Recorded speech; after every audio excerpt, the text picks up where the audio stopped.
எல்லாம் வல்ல மகா கணபதியை வணங்கி இந்த உலக இயக்கத்திற்கும் கிரகங்களின் இயக்கத்திற்கும் காரணமான இந்த பிரபஞ்ச சக்தியை வணங்கி எனக்கு இந்த ஜோதிட ஞானத்தையும் வாஸ்து ஞானத்தையும் அள்ளிய அனைத்து குருமார்களையும் வணங்கி இந்த ஈசன் ஜோதிட அறக்கட்டளையின் 35வது மாதாந்திர கருத்தரங்கில் பங்கு பெறுவதில் மற்றற்ற மகிழ்வு கொள்கிறேன். இன்றைக்கி ஒரு இன்ட்ரெஸ்டிங்கான ஒரு சமாச்சாரம் பேசணும் அப்படிங்கிறதுக்காகத்தான் ஐயா என்கிட்ட பேசினப்போ நான் சொன்னேன், குரு பயிற்சியை பற்றி பேசலாங்க அப்படின்னு. நார்மலாக குரு பயிற்சி சனி பயிற்சி வரும்போது இந்தந்த ராசிக்காரர்களுக்கு நல்லா இருக்குது, இந்தந்த ராசிக்காரர்களுக்கு ஸ்தான பலம் கிடச்சிருக்கு அப்படின்னு சொல்லி பேசுவோம். சந்திரன் நாடியில் அது அந்த குரு பயிற்சியை எப்படி செயல்படும் அப்படிங்கிறத பற்றி எங்களது குருநாதர் ஐயா ஜி.கே. ஐயா அவர்கள் கூறிய கருத்துக்களையும் நாம் அனுபவபூர்வமாக பார்த்த ஒரு சில விஷயங்களையும் இணைத்து இந்த குரு பயிற்சி பலனை நாம் பார்க்க போகிறோம். அதுக்கு முன்னாடி ஒவ்வொரு நாளும் அந்த நாளுக்குண்டான திதி, யோகம், நட்சத்திரம், கரணம் இவைகளெல்லாம் நம்ம கவனித்து அதுக்கு அடுத்தபடியாக அந்த செயல்பாடுகளை கொண்டு போகிறது ரொம்ப நல்லாயிருக்கும். இன்றைக்கி பார்க்கும்போது அமாவாசை திதி, சோபன நாம யோகம், பரணி நட்சத்திரம். இந்த பரணி நட்சத்திரம் சொல்லும்போதே அந்த பரணி நட்சத்திரத்துக்கு உண்டான சுக்கிர பகவானுக்கு உண்டான கருத்துக்கள் இன்றைக்கி கருத்தரங்கள் அதிகமாக தென்படும் அப்படிங்கிறது ஒரு விதி. அதே மாதிரி குலதெய்வத்தை பற்றியும் பெரியவங்களை பற்றியும் பேசுவாங்கங்கிறது ஒரு விதி.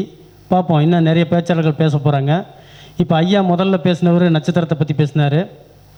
இந்த மாதிரி ஒரு நாள் நம்மை இயக்குகிறது அப்படிங்கிறத நாம் உணர்ந்து கொள்றதுக்கு இந்த மீட்டிங்கை நம்ம ஒரு உதாரணமாக எடுத்துக்கலாம். பேச வர்றவங்களுடைய சாரமெல்லாம் அப்படி தான் இருக்கும், அதை ஒட்டி தான் பேசுவாங்க. நான் ஒவ்வொரு கருத்தரங்கள்லையும் இந்த குறிப்பை சொல்லிட்டு தான் நான் பேச ஆரம்பிப்பேன். என்ன காரணம்னா அந்த குறிப்புகளின்படியே நம்மளுடைய கருத்துக்கள் வெளிப்படுங்கிறது தான் உண்மை. அப்படி பார்க்கும்போது இன்றைக்கி இந்த குரு பயிற்சி பலனை எடுத்துக்கிறதுக்கான முக்கியமான காரணம் என்ன அப்படின்னு பார்க்கும்போது, இன்றைக்கி வரக்கூடிய ஜூன் 2ஆம் தேதி அதிகாலை காலை 6:30 மணி அளவுக்கு குரு பயிற்சியாகி கடகராசிக்குள் நுழைகிறார். மிதுனத்திலிருந்து வெக்கெட் பண்ணிட்டு கடகத்துக்கு வரார். இப்போ காமனாக நம்ம என்ன நினைப்போம், ஜென்மகுரு யாருக்குங்க நடக்குது, கடகராசிக்கு ஆரம்பிக்க போகுதுன்னு நினைப்போம். விரைய குரு சிம்மத்துக்கு நடக்க போகுதுன்னு நினைப்போம். இப்படி ஒரு ஆரம்பத்துலேருந்து ஒரு ஃபார்மேட்டாக நம்ம பார்த்துட்டு வந்துட்டோம். ஆனால் இதுக்கு முன்னாடியான குரு பயிற்சி ரொம்ப நாள்லாம் இல்லை, ஒரு வருஷம் தான் ஆகிருக்கு. இந்த ஒரு வருஷத்தில் கம்பேர் பண்ணி பார்த்தீங்கன்னா இதெல்லாம் அவங்களுக்கு நடந்திருக்கான்னு பார்த்தா நிறைய பேர்த்துக்கு இல்லைன்னு தான் சொல்லுவாங்க. இதில் ஜென்மகுரு மட்டும் வலிமையாக இருக்கும், ஏன்னா சந்திரன் குரு இணைவு ஒரு புளிஞ்சிருக்கும், அதெல்லாம் உண்மை தான். ஆனால் நிறைய பேர்த்துக்கு வந்து அந்த பலன்கள் வந்து அழுத்தமாகவும் ஒரு தெளிவாகவும் இல்லாமல் போனதுக்கு காரணம் என்ன அப்படின்னு சொல்லி பார்த்தீங்கன்னா, நம்ம சந்திரநாடி முறையில் ஒரு கட்டத்தில் ஏதாவது ஒரு கிரகங்கள் இருக்கும்போது மட்டுமே வரக்கூடிய கிரகத்தினால் பிரதிபலிக்க முடியும். இப்போ ஐயா பேசும்போது கூட ஒரு விஷயம் சொன்னார், கிரகங்கள் வந்து முக்கியம் இல்லை, சந்திரனுடைய நட்சத்திரங்கள் தான் முக்கியம் அப்படிங்கிற மாதிரிலாம் ஒரு கருத்தரங்களில் பேசுனதெல்லாம் சொன்னார். நட்சத்திரங்களுக்கு பவர் இல்லை அப்படின்லாம் ஒரு பெரிய ஒரு ஜோதிடர் சொன்னதாக சொல்லி கூட சொன்னார். ஆக்சுவலாக பார்த்தீங்கன்னா நட்சத்திரம் எப்படி, ஒரு கிரகம் எப்படி நட்சத்திரத்தின் வழியாக அந்த பயணத்தை மேற்கொண்டு ஒரு மனித குலத்திற்கு என்ன தேவையானதோ அதை செய்தோ, அதே மாதிரி தாங்க ஒரு கிரகம் மட்டுமே தான் இன்னொரு கிரகத்தினுடைய வரவை ரிசீவ் செய்து அது எதற்காக வந்ததோ அதற்குண்டான பலன்களை அந்த ராசிக்கு தர முடியும். பிளாங்க் பாக்ஸ்ன்னு சொல்லக்கூடிய ஒரு காலிக்கட்டத்தில் கிரக பயிற்சி ஆகிறத நீங்கள் பெருசாக எடுத்துக்கவே வேண்டாம். உங்கள் கொஞ்சம் தனித்தனியாக நடக்கும். இப்போ நம்ம ஒரு சிறப்பான ஒரு இதிலேருந்தே வந்துடுவோம். இப்போ பெஸ்ட்டு யாருக்குன்னு சொல்லுவோம் இந்த குரு பயிற்சியை காமனா, மிதுன ராசிக்கு ஃபஸ்ட்டு 2ஆம் இடத்து குருன்னு சொல்லுவோமா. இந்த 2ஆம் இடத்து குருன்னு சொல்லக்கூடிய இந்த கடகராசியில் வரக்கூடிய கிரக பயிற்சியானது அவர் ஜாதகத்தில் கடகத்தில் யாருமே இல்லைன்னு வைங்க, காலிக்கட்டமாக இருக்கிறது அப்படின்னு வைங்க. இந்த குரு பயிற்சியில் அவருக்கு வந்து குரு வந்த பலன்லாம் பெருசாக நடக்காது, பார்வை பலன் மட்டுமே நடக்கும். 5, 7, 9ஆம் இடத்தை பார்வை செய்யும் அல்லவா, அந்த பார்வை பலத்தினால் ஏற்படக்கூடிய பலன்கள் மட்டுமே நடக்குமே தவிர அந்த பயிற்சி ஆயிடுச்சு எனக்கு 2இல் குரு வந்துருச்சு அப்படின்னு சொல்லி சந்தோஷப்படுறதுக்கு பெரிய விஷயம் எதுவும் இல்லை. அதே மாதிரி 5ஆம் இடத்து குருவை எதை சொல்லுவோம், மீனராசி சொல்லுவோம். அப்போ மீனராசி, என்னுடைய ராசி மீனராசிங்க, நான் ரேவதி நேசரத்தில் பிறந்திருக்கிறேன், பூரட்டாதியில் 4ஆம் பாதத்தில் பிறந்திருக்கேன், உத்திரட்டாதியில் பிறந்திருக்கேன்னு சொல்கிறாரு அப்படின்னா, அவருடைய ஜாதகத்தில் கடகராசியில் ஏதாவது ஒரு கிரகம் இருந்தால்தான் இந்த குரு பயிற்சி அவருக்கு சாதகமாக இருக்கும். என்னங்க ஒரு பயிற்சியாவது சந்தோஷமாக இருக்கலாம்னு நினச்சி நீங்கள் இப்படி சொல்லிட்டீங்களேன்னு நினைக்க வேண்டாம். பார்வை பலத்தினால் 50% பலன்கள் கிடைக்கும். நான் சொல்ல வந்தவனுடைய முக்கிய நோக்கம் என்னென்னா, 2ல் குரு வந்தவங்களை சந்தோஷப்படுத்துறதுக்கு ஒன்றும் இல்லை, 5ல் குரு வந்தவங்கள சொல்லவே வேண்டியதில்லை. அவங்க ராசி பலனில் தான் எல்லாருமே சொல்லிடுறாங்களே, நல்லா சந்தோஷப்படுவாங்க. 7ல் குரு வந்தவரும் ஆகா குரு பலம் வந்துருச்சு அப்படின்னு சந்தோஷப்படுறாரு. 9ல் குரு பலம் வந்தவரும் விருச்சிக ராசிக்காரர் சந்தோஷப்படுறார். நம்மளுடைய நோக்கம் என்னன்னா, கும்பராசிக்காரருக்கு என்ன சொல்ல போகிறோம், ரிஷபராசிக்காரருக்கு என்ன சொல்ல போகிறோம் வச்சுங்களா, தனுசு ராசிக்காரருக்கு என்ன சொல்ல போகிறோம், இதுதான் நம்மளுடைய நோக்கம். தளர்ந்தவர்களை தெம்பூட்டி வெற்றி நடை போட வைக்கிறது தான் நம்மளுடைய ஜோதிடமே தவிர, மேலே போகிறவனை மேலே போகிறதெல்லாம் பெரிய விஷயமே கிடையாது. இன்றைக்கி ஒரு கட்சி ஜெயிச்சின்னா போய் அதெல்லாம் ஃபுல்லாக போய் அந்த குமிறாங்க பாருங்கள், அந்த மாதிரி விஷயங்கள் ஜோதிடத்தில் கிடையாது. உண்மையான ஜோதிடர் யாருங்க பார்க்க வருவா, ஆகா ஒவ்வொன்று இருக்கவங்கள பார்க்க வர போகிறாங்க. ஏதோ ஒரு மனசஞ்சலத்தில் இருக்கிறவங்க, ஒரு போராட்டத்தில் இருக்கவங்க, கஷ்டத்தில் பிடியில் புளிஞ்சு தவிக்கக்கூடியவங்க, இவங்க தான் அவங்கள வந்து பார்க்க போகிறாங்க. அப்போ அவங்களுக்கு வெறும் ஆறுதல் வார்த்தைகள் கூறி பயன் இல்லை, அதை ஆதார வார்த்தைகளாக இருக்கணும். ஆறுதல் வார்த்தைக்கும் ஆதார வார்த்தைக்கு என்னங்க வித்தியாசம்? ஆறுதல் வார்த்தை சும்மா சொல்கிறது, ஆதார வார்த்தைங்கிறது ப்ரூஃப் தந்தி சொல்கிறது. அப்படி ஒரு ஆய்வுகளை நம்ம குருநாதர்கள்லாம் எடுத்து நமக்கு போதிச்சிருக்காங்க அப்படின்னா, அதை நம்ம பயன்படுத்தி நம்மளுடைய வாடிக்கையாளர்களுக்கும் பொதுமக்களுக்கும் ஒரு நன்மை செய்யணுமா வேண்டாமா? அதற்காகத்தான் இந்த ஆய்வு. குரு பயிற்சி காமனாக போடுவாங்க சார், நீங்கள் என்ன குரு பயிற்சியில் சந்திர நாடி குரு பயிற்சின்னு ஏன் பிரிக்கிறீங்க அப்படின்னா, உண்மையிலேயே இது பெரிய அளவில் வேலை செய்யுது அப்படிங்கிறக்காகத்தான். இப்போ ஃபஸ்ட்டு இருக்கக்கூடிய நம்ம எடுத்துக்கிறதுல முதல் ராசி என்னவா எடுத்துக்கிறோம்னா மேசராசி எடுத்துக்கிறோம். ஏன்னா 4ஆம் இடத்து குரு சுபர் இல்லை அப்படின்னு சொல்லிட்டு ஒரு கருத்து உண்டு. இந்த 4ஆம் இடத்துல குரு பயிற்சி ஆகும்போது அவருடைய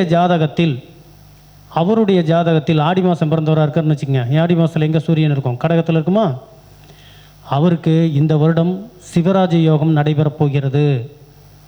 சிவராஜ யோகம்னா என்னங்க? அரசு கௌரவம், ஒரு பெரிய ஒரு அதிகாரியினால் ஒரு உயர்வு, நமக்கு மேலே இருக்கிற அதிகாரியினால் நன்மைகள், தகப்பனாரினால் பெரிய நன்மைகள், நிறைய விஷயங்கள் சொல்லலாம். உயரமான கட்டடங்கள் கட்டுறது, மருத்துவத்துறையில் ஜொலிக்கிறது, இதெல்லாம் சூரியனுடைய தன்மை தானே. அப்போ இந்த மேசராசிக்காரங்க ஆடி மாதம் பிறந்திருந்தால் அதிர்ஷ்டமான குரு பயிற்சி இது தெளிவாக குறித்து வச்சுக்கலாம். வேறு எந்த ராசி பலன்லையும் உங்களுக்கு இப்படி ஒரு சப்போர்ட் பண்ண மாட்டாங்க. இந்த ராசி பலனில் இது உங்களுக்கு தெளிவாக கிடைக்குது. அதே இடத்துல ஒரு சந்திரனுக்கு தான் ராசியாக வந்துடுறாரு. சனி பகவான் இருக்காருன்னு வச்சுக்கோங்க. அவர் பிறக்கும்போது ஒரு மீனராசிக்காரருக்கு கடகராசியில் சனி பகவான் இருக்கார் அப்படின்னா, ரொம்ப நாள் தொழிலில் போராட்டத்தில் மாட்டிக்கிட்டு இருந்தவர் இந்த வருஷம்தான் ஸ்டெடி ஆக போகிறாருன்னு அர்த்தம். நிச்சயம் தொழிலில் சாதிச்சிருவார். அப்போ குரு பயிற்சி நல்லது தானே சார், எனக்கு 4ஆம் இடத்து குரு பயிற்சி நல்லா இல்லைன்னு சொல்லி ராசி பலனில் போட்டிருக்காங்க அப்படின்லாம் நீங்கள் நினச்சி சஞ்சலப்படவே வேண்டியதில்லை. நிச்சயமாக 100% நல்லாயிருக்கும். இப்படி ஒரு கிரக பயிற்சி ஆகும்போது அந்த இடத்துல இருந்த கிரகங்கள் தாங்க அதை தீர்மானம் பண்ணுது. அது ஒவ்வொரு ராசிக்கு ஒவ்வொரு ஜாதகத்துக்கு தகுந்த மாதிரி பிரிஞ்சிடும். நான் கூட நிறைய இதில் சொல்லுவேன், அதாவது ஒரு ராசி பயிற்சி பலன் பார்த்தீங்கன்னா அது உங்களுக்கான்னு பாருங்கம்மே, கண்டிப்பாக இருக்காது. குத்து மதிப்பாக இந்த ஊரில் இருக்கவங்களாம் இப்படி இருக்காங்க, அந்த ஊரில் இருக்கவங்களாம் அப்படி இருக்காங்கன்னு சொல்கிற மாதிரி தான் இருக்குமே தவிர, தனித்தனி நபரும் தனித்தவர விதமாக தானே இருப்பாங்க. ஒருத்தர் நல்லா இருப்பாங்க, ஒருத்தர் சிரமத்தில் இருப்பாங்க, ஒருத்தர் ஒவ்வொன்று இருப்பாங்க. அதே மாதிரி தான் ஒவ்வொரு ஜாதகத்துக்கும் தனிப்பட்ட முறையில் கிரக பயிற்சிகள் உண்டு. அந்த கிரக பயிற்சி ஆகும்போது ஏதாவது ஒரு கிரகங்கள் அவர் ஜாதகத்தில் இருந்தால் மட்டுமே கிரக பயிற்சி, இல்லைன்னா கண்டிக்காதீங்க. எல்லாருமே அவங்கவுங்க ஜாதகத்தை எடுத்து வச்சு பாருங்கள். கடகராசியில் ஏதாவது கிரகங்கள் இருந்தால் உங்களுக்கு இந்த குரு பயிற்சியை நீங்கள் கணக்கு எடுத்துக்கங்க. அப்போ எங்களுக்கு குரு பயிற்சியே இல்லையானா இருக்குது. ஒரு கிரகம் நின்று தரக்கூடிய பலனில் 50% பலனை பார்வை பலத்தில் தரும். 5, 7, 9 பார்வைகள் எங்கெங்கே படுதோ அந்தந்த இடமெல்லாம் உங்களுக்கு சுபிச்சம் நல்லா டெவலப் ஆகிடுச்சு. உரம் போட்ட மாதிரி நல்லா டெவலப் ஆகி மேலே வந்துருச்சு. இதுவே அஷ்டமத்து குரு நடக்குதுங்க, கவலைப்படாதீங்க. அஷ்டமத்து குரு நடக்கட்டும், அந்த இடத்துல ஏதாவது கிரகங்கள் இருக்கான்னு பாருங்கள். நீங்கள் சொன்ன மாதிரி அந்த இடத்துல சனி இருக்காருங்க, அல்லது சுக்கிரன் இருக்கார். அப்போ எனக்கு இந்த அஷ்டமத்து குரு நன்மையை தருவானா? நிச்சயம் நன்மையை தரும். ஆனால் அஷ்டமஸ்தானத்திலிருந்து தரும். அப்படின்னா என்ன எடுத்துங்க, சொகுசாக தராது, கஷ்டப்பட்டு தரும். அஷ்டமஸ்தானத்தில் இருந்த கிரகங்கள் கஷ்டத்தை தராமல் போகிறதில்ல, தரும். ஆனால் பலன் நிச்சயம் உங்களுக்கு நல்லதாகவே இருக்கும். அப்படி ஒவ்வொரு பெயர்ச்சிகளிலும் நாம் இதை வந்து கம்பேர் பண்ணி கொண்டு போகலாங்க. இப்போ உதாரணத்துக்கு பார்க்க போனால், இப்போ கடகராசியில் என்ன கிரகம் இருக்குது அப்படிங்கிறத ஒரு 4 நண்பர்கள் கொடுங்க, அவங்களுக்கு உண்டான ஒரு குரு பயிற்சியாக நம்ம அதை பார்க்கலாம். முதலில் வாய்ப்பு ஐயா சொல்லுங்கள். குரு இருக்கார், கடகத்தில் குரு இருக்கார், உச்சகுரு. மேசராசி, ஓகே. இப்போ நான் சொன்னது உங்களுக்கே பொருந்திக்கிச்சு போல இருக்கு. இப்போ மேசராசிக்கு 4 ஐயா சொல்லுங்கள். சூப்பர், அருமை. இப்போ பாருங்கள், மேசராசிக்கு 4ஆம் இடத்தில் குரு வரும்போது காமனாக நம்ம நினச்சிக்கிட்டு இருக்க பலன்கள் என்னென்ன மாதிரி பலன்கள் அப்படின்னா, சொத்து, அம்மா வகையில், நண்பர்கள் வகையில் ஒரு சில சஞ்சலங்களை ஏற்படுத்தி மனக்கசப்பை ஏற்படுத்தும். சில நண்பர்கள் நம்மை விட்டு பிரிந்து செல்வார்கள். ஒரு சில புதிய நட்புகள் உருவாகும். அந்த நட்புகளால் பெரிய பாதிப்புகள் வரும். இதெல்லாம் வந்து பழைய மெத்தட். ஓகே, அது நிச்சயம் 100% உண்மைதான் இருக்கட்டும். ஆனால் அந்த இடத்துல இருக்கக்கூடிய கிரகங்கள் என்ன செய்யும்னா, நிச்சயம் அந்த நலபலனை தந்தே தீரும். நண்பருக்கு வந்து குரு இருக்குன்னு சொல்லியிருக்காரு. குரு என்ன நட்சத்திரத்தில் இருக்காருன்னு சொல்ல முடியுங்களா ஐயா? பூசத்தில் இருக்கார், அருமையான நட்சத்திரத்தில் இருக்கார், வலுவான நட்சத்திரத்தில் இருக்கார். ஸோ வந்து இந்த இடத்துல இருக்கக்கூடிய குரு பகவான் ஜென்ம குருவை கோச்சார குரு இணைகிறார். உண்மைதானுங்க, ஜென்ம குருவை கோச்சார குரு இணைகிறார். ஒரு கிரகம் ஜனன ஜாதகத்தில் இருக்கக்கூடிய கிரகம் கோச்சாரத்தில் அந்த இடத்துல வரும்போது அதை வந்து அப்படியே ரெஃபரன்ஸ் பண்ணிக்கும். என்ன காரணத்துக்காக வந்தோமோ அதை மறுபடியும் திருப்பி ரிவைஸ் பண்ணி பார்த்து அந்த பலனை முழுசும் தரும். அப்படின்னா உங்களுடைய இலக்கணம் என்னங்க? மிதுன இலக்கணம். மிதுன இலக்கணத்துக்கு 7 10 கூடிய குரு. நிச்சயமாக இந்த காலகட்டத்தில் ஜீவனஸ்தானம் சிறப்பாக இருக்க போகுது. உங்களோட பங்கேற்று உங்கள் கூட பங்கெடுத்து தோழமையாக நின்று வேலை செய்யக்கூடிய நபர்கள் வரப்போகிறாங்க. குடும்பத்தில் வாழ்க்கை துணைக்காகட்டும் மற்ற உறவுகளாகட்டும் உங்களுக்கு நல்ல ஒரு பலனை தரப்போகிறாங்க. 7ஆம் இடமான சமுதாயத்தை குறிக்கிறதுனால சமுதாயத்தில் அந்தஸ்து கிடைக்கும். நீங்கள் கொஞ்சம் பிரபலமாகக்கூடிய வாய்ப்பு இந்த குரு பயிற்சியில் உண்டு. ஓகேங்களாயா? மகிழ்ச்சி. அதற்கு அடுத்தது ஐயா தம்பி நீங்கள் சொன்னீங்க, என்ன சொல்லுங்கள். சந்திரன் இருக்கிற ராசி ஜென்மகுரு. ஜென்மகுரு வரும்போது பார்த்தீங்கன்னா முதல்ல வந்துங்க, நீங்கள் வாடகை வீட்டில் இருந்தால் வீடு மாறுற யோசனை வந்துடும் உங்களுக்கு. அதில் மாற்றமே இல்லை. 12 வருஷத்துக்கு மாறிடும். இப்போ வந்து ஃபஸ்ட்டு நீங்கள் வீடு மாறிடுவீங்க, அல்லது நீங்கள் வேலை செய்கிற இடம் மாறிடுவீங்க, அல்லது நீங்கள் வேலை செய்கிறதுக்காக எந்த நகரத்தில் தங்கியிருக்கீங்களோ அந்த நகரத்தை மாற்றுவீங்க. இது நடக்கும். ஜென்மகுரு வரையில் 3 இடம் அப்படியே பிரகாசமாகும். என்னென்னா 5 7 9. 5ஆம் இடம் 7ஆம் இடம் 9. 5ஆம் இடம்னா திட்டங்களை நீங்கள் சரியாக தீட்டினீங்கன்னா நிச்சயம் நல்லாயிருக்கும். காதல் சக்ஸஸ் ஆகும். மனமானவர்களாக இருந்தால் குழந்தைகள் மேல் ஆர்வங்கள் கிடைக்கும். குழந்தைகள் மேலே வந்து ஒரு நல்ல ஒரு பாசங்களும் அவங்களுக்காக நீங்கள் போட்ட திட்டங்களும் நிறைவேறும். அதே மாதிரி 7ஆம் இடம் இருக்கையில் கல்யாணம் ஆகிறவங்களுக்கு குருபலம் கிடைக்கிது. ஆனால் எப்படி சார் அப்படின்னு சொல்லி எதிர்பார்க்கவே வேணாம், கிடைக்கிது. ஏன்னா பார்வை பலத்தினால் 50% பலன் உண்டு. அதே மாதிரி 9ஆம் இடமாக பார்க்கும்போது அப்பாவோட சொல் பேச்சை கேட்டு நடக்கும்போது நிச்சயம் பெரிய அளவில் சாதிக்கலாம். இந்த ஜென்மகுரு உங்களுக்கு 50% இந்த ஒரு கடினமான பலனையும் 50% நல்ல பலனையும் தரப்போகுதுன்னு அர்த்தம். ஓகேங்களா? நல்லதுங்க ஐயா. உங்களுக்கு கேது. இப்போ தாங்க கோயிலாக ரவுண்ட் அடிக்க போகிறோம். ஆன்மீகத்தை பற்றி சிந்திக்க போகிறோம். நீங்கள் இந்த சமயத்தில் போய் ஒரு பேங்கில் கடன் கேட்டிங்கன்னா நீங்கள் கூட கேட்க வேணாம், நான் கேட்க வரேன். என் கூட நீங்கள் வந்தீங்கன்னா எனக்கு கடன் கிடைக்கும். குரு கேது சேரும்போது கதவை தட்டி கடன் உள்ளே வரும். கதவை தட்டிட்டு வருமா, யாருன்னு போய் இருந்தால் உங்களுக்கு பணம் வேணுமா அப்படின்னு. இப்போ இந்த ஃபோன்லாம் கேட்குறாங்க பாருங்கள், உங்கள் நம்பருக்கு 3 லட்சம் லோன் தரேன், 5 லட்சம் லோன் தரேன்னு. அந்த மாதிரி கதவை தட்டி கடன் வரும்பாங்க.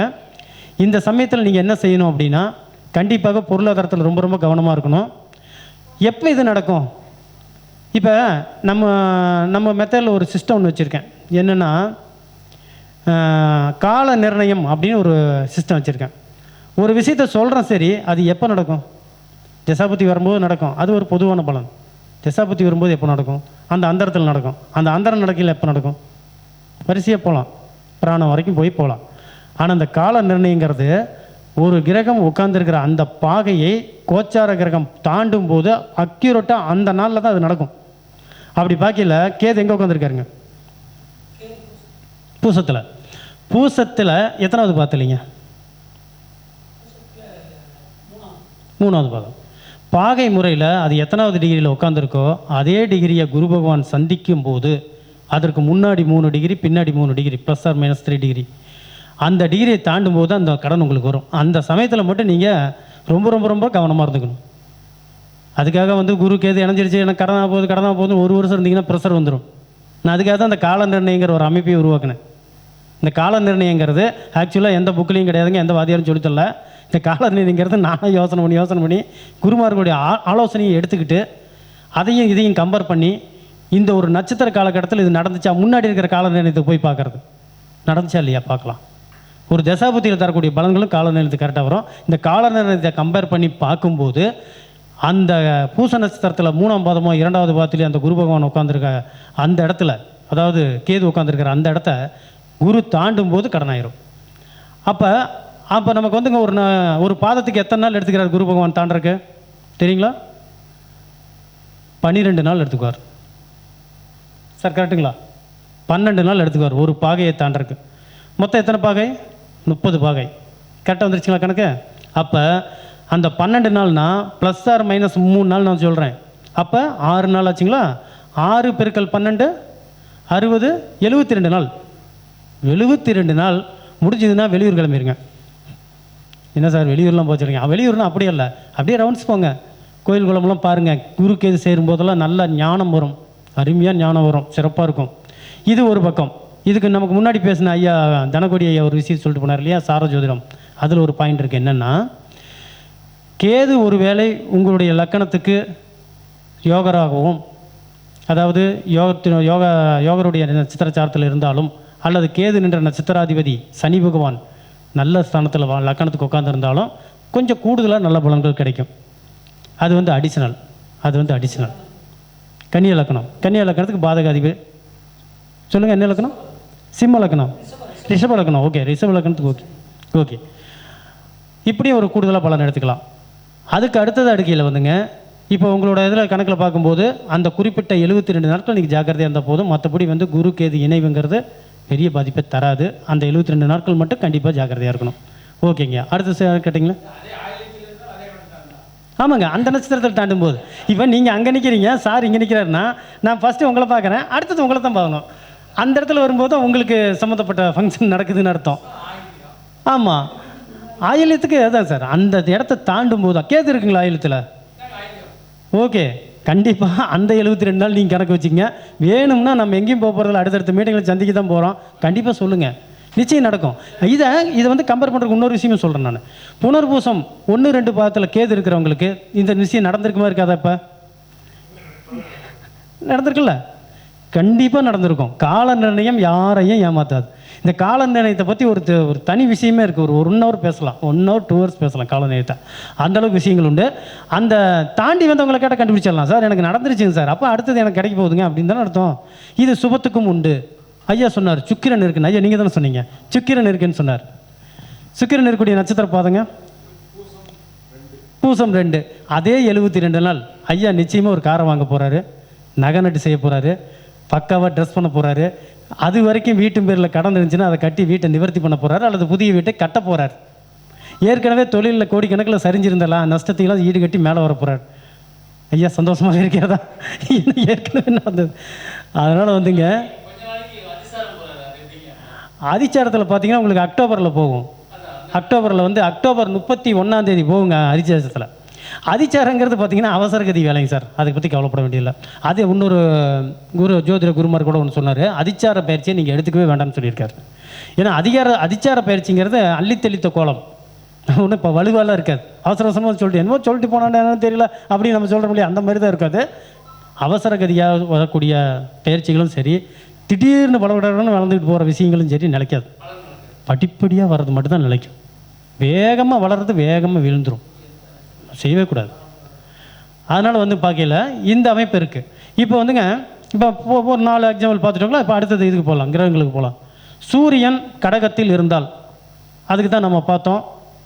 சிவராஜ் யோக அமைப்பு வருகிறது, அப்பானால் பெரிய சகாயங்கள் கிடைக்குது, மேலதிகாரினால் நல்ல சகாயங்கள் கிடைக்குது, புதிய ஒரு வேலை வாய்ப்பு கிடைக்குது. சூரியன்னா நிரந்தர வருமானம், நிலையான வருமானம். அப்போ வந்து அது வரைக்கும் டெம்பரரியாக இருக்கிறவங்க கன்ஃபார்ம் ஆகுறாங்க, ஒரு நிரந்தரமான வருமான வாய்ப்பு அவங்களுக்கு தருது. சூரியன்னா மாற்றத்தை குறிக்கிறது, டிரான்ஸ்ஃபர் கிடைக்குது. சூரியன்னா கனவுகள், நிறைய கனவுகள் அவருக்கு திட்டங்கள் போடுறாரு. இது எல்லாமே வந்துங்க இந்த பயிற்சியில் ஆடி மாதம் பிறந்தவங்களுக்கு கிடைக்கக்கூடிய பயிற்சி. நீங்கள் ராசி பலனில் ராசியை விட்டுட்டு மாதத்தை எடுத்துக்கங்க. இது ஒரு மெத்தட் தான். 6 சூரிய சித்தாந்தம் இதுக்கு பேர். ஆரம்ப காலத்தில் பண்ணாங்க. எந்த மாதம் நீங்கள் பிறந்த தமிழ் மாதம் சொல்லுங்கள், நான் ராசி பலன் சொல்கிறேம்பாங்க. இன்னும் கூட ஒரு சில ஜோதிட புத்தகத்தில் வந்துகிட்டு இருக்குது. ஆனால் அடுத்தது வந்து பார்த்திங்கன்னா, அதே இடத்துல குரு பகவானை இப்போ பார்த்தோம், தன்னை புதுப்பிச்சுக்கிறாருன்னு சொன்னோம். அதுக்கு அடுத்ததாக செவ்வாய் அந்த இடத்துல இருக்குன்னு வச்சுக்குவோம். நீச்ச செவ்வாய்ங்க இருக்கட்டும். ஒரு நீச்ச கிரகம் வேலை செய்யாதுன்னு நினைக்கிறீங்களா? நிச்சயமாக வேலை செய்யும். ஒரு பகை கிரகம் வேலை செய்யாதா? நிச்சயமாக வேலை செய்யும். அப்போ ஆட்சி கிரகம் உச்ச கிரகம் மகிழ்ச்சியாக செய்தால், மன வருத்தத்தோடு செய்தாங்கிறது தான் இந்த வித்தியாசமே தவிர செய்யாதுன்னு அர்த்தமே கிடையாதுங்க. நான் பலமுறை பல மீட்டிங்கில் சொல்லியிருக்கேன். லக்கணாதிபதி மறைய மாட்டார், லக்கணாதிபதி நீச்சமடைய மாட்டார், அஸ்தங்கமடைய மாட்டார், தன்மை மாறும், அவ்வளோதான். ஒரு அஸ்தங்க அடைஞ்ச கிரகத்தை நீங்கள் எப்படி எடுத்துக்கணும்னா, ஒரு நண்பர் வந்து ஒரு வாரம் பெட்டில் ஹாஸ்பிட்டலில் ட்ரீட்மெண்ட் எடுத்துகிட்டு வெளியே வரார். அப்போ தான் நீங்கள் அவரை சந்திக்க போகிறீங்க. அப்போ அவர் எப்படி உங்களுக்கு காட்சி அளிப்பார்? அப்படியே ஒரு வீக்காக வெளியே வராரு இல்லையா? அதுதான் அஸ்தங்கம். நீச்சம்னா என்னன்னா, பெட்லேயே படுத்திருக்கார், போய் பார்த்து அரைஞ்சி பழமெல்லாம் வாங்கி கொடுத்துட்டு வரலாம், நீச்சம். ஆனால் அவர் நண்பர் தான், மாறவே மாட்டார். அதே ஆட்சி உச்சம்னா கொஞ்சம் தெம்பாக இருக்காருன்னு அர்த்தம். இதுதான் வித்தியாசமே தவிர, அப்படி பார்க்கும்போது செவ்வாய் வந்து கடகத்தில் இருந்தால் என்ன பலன் தரும் அப்படிங்கிறத பார்க்க போனோம்னா, இந்த குரு பெயர்ச்சியில் சகோதரர்கள் வகையில் இருந்த பகைகள் மறைந்து ஏதாச்சும் சண்டை சச்சரவு வந்தால் அது மறைஞ்சு சகோதரர்கள் வகையில் பெரிய ஆதாயங்கள் கிடச்சி அசையா சொத்துக்கள் வாங்கக்கூடிய காலகட்டமாக இவங்களுக்கு அமையும். அது எந்த ராசி எப்படி வேணாலும் இருக்கட்டும். சார் எனக்கு தனுசு ராசி நீங்கள் சொல்கிறது எப்படி எனக்கு பொருந்துன்னு கேட்க வேணாம். தனுசு ராசியாக இருந்தால் கஷ்டப்பட்டு அதை அனுபவிப்பீங்க, மீன ராசியாக இருந்தால் சந்தோஷமாக அனுபவிப்பீங்க. ஆனால் பலன் ஒன்று தான். ஜனன செவ்வாயை, ஜனனகால ஜாதகத்தில் இருக்கக்கூடிய செவ்வாயை கோச்சார குரு சேரும்போது நிச்சயம் இது நடந்தே தீரும் சார். அதில் மாற்றமே கிடையாது. நீங்கள் யாராக இருந்தாலும் மிதுன ராசியில் செவ்வாய் இருக்கிறவங்களை கேட்டு பாருங்கள், அது நடந்திருக்கும். போன வருஷம் நடந்திருக்கும் இல்லையா? இந்த மாதம் முடிய போகுது. ஒரு விஷயம் நடந்திருக்குதா இல்லையான்னு சந்தேகமே வேண்டாம். முன்னாடி இருக்கிற நடந்தவங்களுடைய டெஸ்ட் எடுத்தால் தீர்ந்து போச்சு, அப்படி வந்துடும். அதற்கு அடுத்தபடியாக சுக்கிரன் இருக்கும்போது நான் சொன்ன சுபகாரியங்கள் அதிகம், வாகன யோகங்கள் உண்டு, நகை நட்டு சேரக்கூடிய யோகம், வீடு கட்டக்கூடிய யோகம், வீடு ஏற்கனவே பிரச்சனை இருந்தால் அதை திருப்பக்கூடிய யோகம், பெண் குழந்தைகள்னால நல்ல ஒரு மகிழ்ச்சிகரமான தகவல்கள் கிடைக்கக்கூடிய நேரம், சுபகாரியங்களை செஞ்சு வைக்கக்கூடிய யோகம், இதெல்லாம் நடக்கக்கூடியது சுக்கிரன் இருந்தால். புதன் இருக்குது சார். எப்பயுமே ஒன்று வச்சுக்கங்க, உங்கள்கிட்ட வரக்கூடிய ஜாதகத்தில் கல்விக்காக இப்போ வந்து நிறைய வரும். நான் கூட நிறைய வீடியோஸ் போட்டிருக்கேன். யார் எம்பிபிஎஸ் படிக்கலாம், யார் வந்து இன்ஜினியரிங் படிக்கலாம், இதெல்லாம் வீடியோஸ் போட்டிருக்கேன். இதெல்லாம் வரும், ஷார்ட்ஸில் நிறைய வரும். அதில் பார்த்தீங்கன்னா கல்வி அப்படின்னு எடுக்கும்போதே நீங்கள் வந்து புதன் குரு இணைஞ்சிருந்துச்சுன்னா ஃபஸ்ட்டு கிரேடாக எடுத்து வச்சுக்கோங்க. அவனை எதை படிக்க வச்சாலும் படிப்பான். அதாவது குருவும் புதனும் சேர்ந்துட்டாங்கன்னா என்ன படிக்க வச்சாலும் படிப்பான். பக்காவான நம்பர் 1. புதன் உச்சம் அடைஞ்சாலும் நீச்சம் அடைஞ்சாலும் அறிவாளி. புதன் கன்னியில் இருந்தாலும் மீனத்தில் இருந்தாலும் அறிவாளி, அதில் ஒன்றும் மாற்றம் இல்லை. கன்னியில் இருக்கிற புதனை டக்குன்னு வாத்தியார் கண்டுபிடிச்சிடுவார். மீனத்தில் இருக்கிற புதனை இவன் யாரும் நல்லா எழுதியிருக்கான், எந்த பையன்னு தெரியலையே அப்படிம்பார். அடையாளப்படுத்த மாட்டார்கள், அங்கீகாரம் கிடைக்காது. அதுதான் மீனம். மீனத்தில் புதன் இருந்தால் அதுதான். ஆனால் அறிவாளி தான். இன்னும் சொல்லப்போனால் கன்னியில் இருக்கிற புதனை விட மீனத்தில் இருக்கிற புதன் டபுள் அறிவாளி, பக்காவாக இருக்கும். அதே மாதிரி பார்த்தீங்கன்னா ராகு கேது கூட இந்த கிரகங்கள் சேர்ந்துருச்சுங்க அப்படின்னு சொல்லி அவங்க வருத்தப்படுவாங்க. ராகு கேது கூட சேரக்கூடிய கிரகம் வக்ரகதியில் இருந்தால் நம்பர் 1 சுபகிரகம். ஆமாங்க, புதன் வக்ரம் அடைஞ்சு ராகுவோட சேர்ந்துட்டாருன்னா அவருக்கு ஈக்குவலான ஒரு கம்ப்யூட்டர் இன்ஜினியர் பார்க்கவே முடியாது, பக்காவாக இருக்கும். பெரிய பெரிய ஒளிப்பதிவு இயக்குநர்களுடைய, அதாவது ரொம்ப ஃபேமஸாக இருக்கிறவங்களுடைய ஜாதகத்தில் புதன் வக்ரம் அடைஞ்சு ராகுவோட சேர்ந்துருக்காங்க தெரியுங்களா? அந்த இது கூட இருக்குது, டேட்டாஸ் ஜாதகம் கூட இருக்குது. உதாரண ஜாதகங்கள்னு ஒரு இதே பிரிண்ட் போட்டு தரலான்ட்டு இருக்குது. இது எப்படி சாத்தியப்படுச்சு? புதன் ராகு செஞ்சுன்னா என்ன சார், நண்பர்களால் கெட்டு போயிட மாட்டானா? கல்வி கெடுத்துறாதா? கெடுக்காது. ஏன்னா வக்ரகதியான கிரகங்கள் வக்ர கிரகங்களோட பெஸ்ட் ஃப்ரெண்டு, பக்காவாக வேலை செய்வாங்க.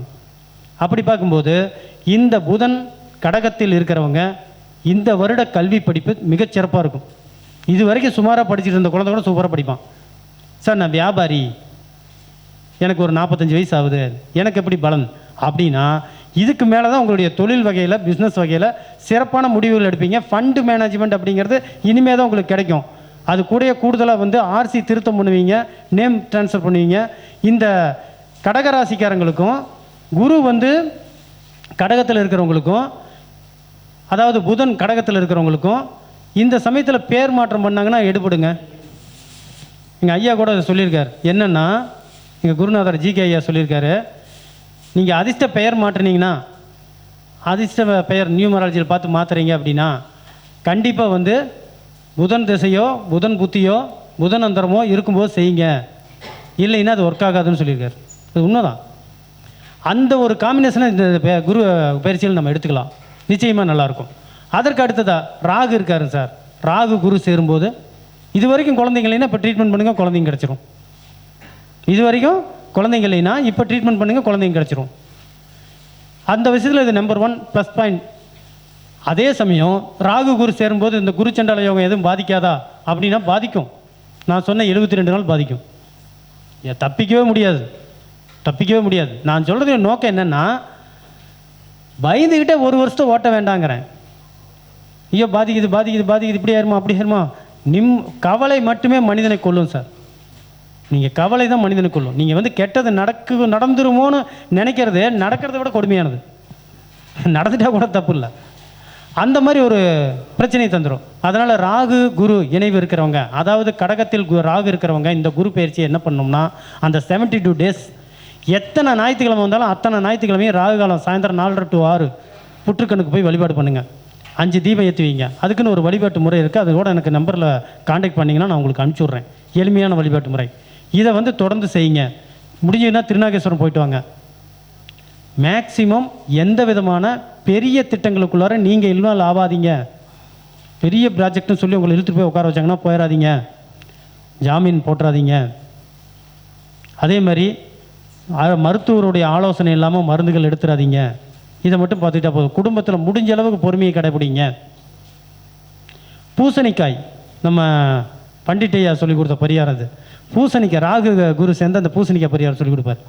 பூசணிக்காயை ஞாயிற்றுக்கிழமை அல்லது அமாவாசை இந்த 72 நாளில் எத்தனை தடவைக்கு வருதோ அந்த சமயத்தில் வாசல் படிக்கிட்ட நிறுத்தி அவருடைய அந்த சம்மந்தப்பட்ட நபரை சுற்றி பொது இடத்துல 3 ரோடு சந்திக்கிற இடத்துல உடச்சி தூர போட்டு எடுத்து போட்டுவாங்க. நிச்சயமாக அதனுடைய பலன் குறையும், பாதிப்புகள் குறையும். இது மட்டும்தான் அந்த ராகு இருக்கிறவங்களுக்கு சொல்கிறேன்.